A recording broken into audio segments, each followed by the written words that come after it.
We should drop the illusion of a utopian order in which all 200 nation states of this world live in harmony, peace, and eternal love.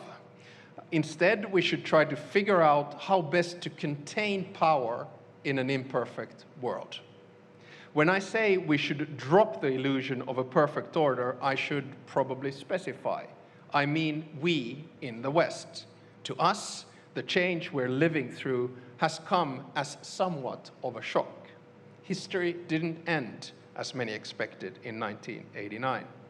For decades, we got to enjoy relative peace and stability, functional global supply chains, and stable alliances.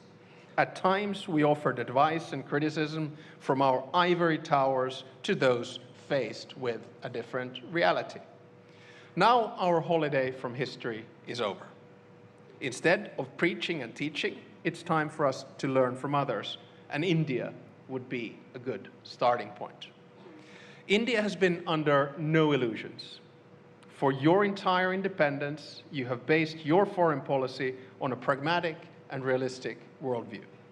You've showed the rest of the world what strategic caution and safeguarding autonomy means, all the while championing multilateralism and global cooperation.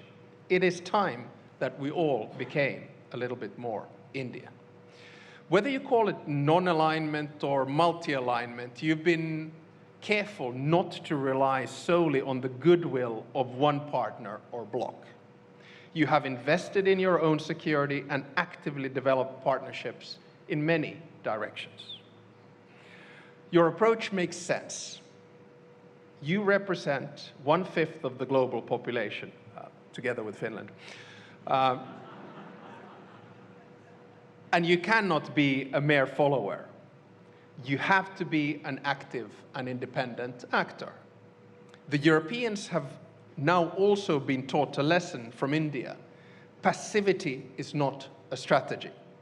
We have to develop our capabilities, avoid harmful dependencies, and strengthen our global partnerships.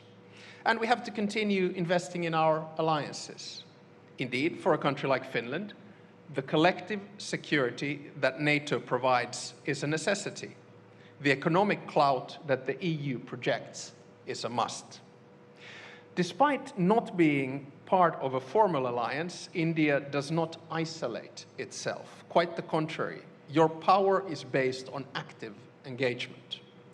A timely example of this is, of course, the EU-India strategic partnership that took major steps forward earlier this year with the conclusion of a comprehensive free trade agreement and the launch of a security and defense partnership. I think this was huge. This agreement and the other major trade agreements signed by both India and the EU in the past year underline the fact that we still believe in multilateral cooperation and the benefit that it brings. Our deal is not just the mother of all deals, but a strategic choice and a gesture that opens up a new era in our relationship. Together, we're building a partnership that can set an example to the rest of the world.